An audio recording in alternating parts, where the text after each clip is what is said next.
Assalamualaikum warahmatullahi wabarakatuh. Selamat siang anak-anak kelas 12 MIPA.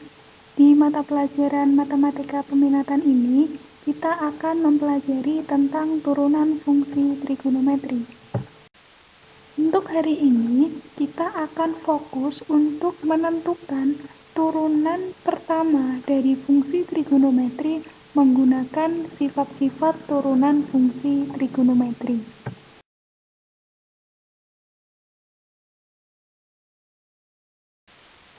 Untuk sifat-sifat dari turunan fungsi trigonometri ini tidak jauh berbeda dengan sifat-sifat turunan fungsi aljabar.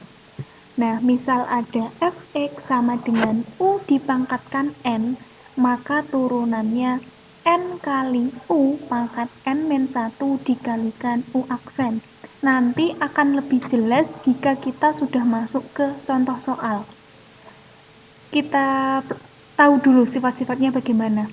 Kemudian yang kedua ada fx sama dengan k kali u. K itu konstanta atau angka. Maka turunannya nanti angkanya itu dikalikan turunan dari fungsinya. Yang ketiga, misal fx sama dengan u ditambah v ataupun fx sama dengan u dikurangi v. Misal ada operasi penjumlahan dan pengurangan, maka nanti masing-masing diturunkan sendiri-sendiri. Turunannya jadi U aksen ditambah V aksen atau U aksen dikurangi V aksen. Tergantung nanti soalnya ditambah atau dikurangi. Kemudian misal dikalikan U dikalikan V. Dulu sudah pernah ya yang di turunan fungsi aljabar. Misal fx sama dengan uv, maka turunannya u aksen v plus uv aksen. Misal dibagi fx sama dengan u dibagi v, maka turunannya u aksen v min uv aksen per v kuadrat. Ini nanti akan lebih jelas jika kalian sudah masuk ke contoh soal. Untuk turunan fungsi trigonometri bentuk dasar itu ada bentuk sin, bentuk cos, dan bentuk tangen. Nah, misal fx sama dengan sin x, maka turunannya sama dengan cos x. Fx sama dengan cos x, turunannya sama dengan negatif sin x. Kemudian apabila fx sama dengan tangen x, maka turunannya sama dengan sekant kuadrat x. Nah, konsep dasarnya yang ini. Jadi kalian harus, kalau ini diingat-ingat, harus ingat turunan dari sin itu cos, turunan dari cos min sin, turunan dari tan itu sekant kuadrat.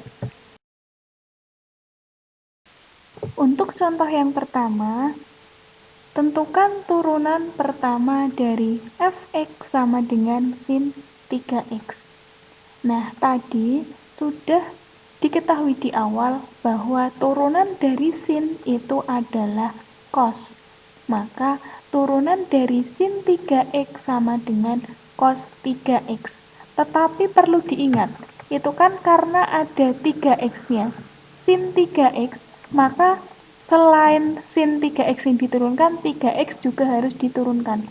Turunan dari sin 3x sama dengan cos 3x, turunan dari 3x sama dengan 3. Jadi turunan dari sin 3x itu cos 3x dikalikan 3. Bisa kita tulis 3 cos 3x. Kemudian untuk yang kedua, turunan dari fx sama dengan negatif tan 4x. Perlu diingat turunan dari tangen atau tan tadi sekant kuadrat. Kalau misal itu tan 4x, berarti turunannya juga sekant kuadrat 4x. Karena itu depannya ada negatifnya, berarti turunannya juga pakai negatif. Jadi turunan dari negatif tan 4x sama dengan negatif sekant kuadrat 4x. Tetapi 4x-nya juga harus diturunkan. Turunan dari 4x sama dengan 4.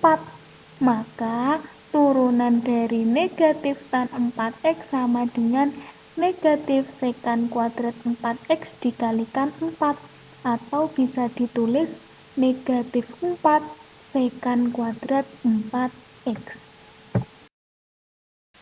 Untuk contoh yang ketiga, ini sudah memuat operasi, jadi tidak hanya satu saja. Itu ada fx sama dengan sin x ditambah cos x. Caranya gimana? Karena itu ada operasi penjumlahan, maka nanti dari masing-masing fungsi trigonometri itu diturunkan satu persatu. Misal sin x turunannya cos x. Cos x turunannya negatif sin x. Maka turunan dari sin x ditambah cos x sama dengan cos x ditambah negatif sin x sama dengan cos x dikurangi sin x. Kemudian untuk contoh yang keempat itu yang memuat operasi pengurangan, yaitu fx sama dengan sin 2x dikurangi tan x. Maka turunannya diturunkan satu persatu.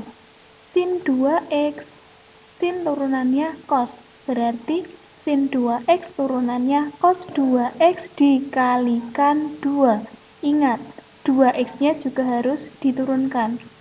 Jadi turunan dari sin 2x cos 2x dikalikan 2 dikurangi turunan dari tan x sekan kuadrat x.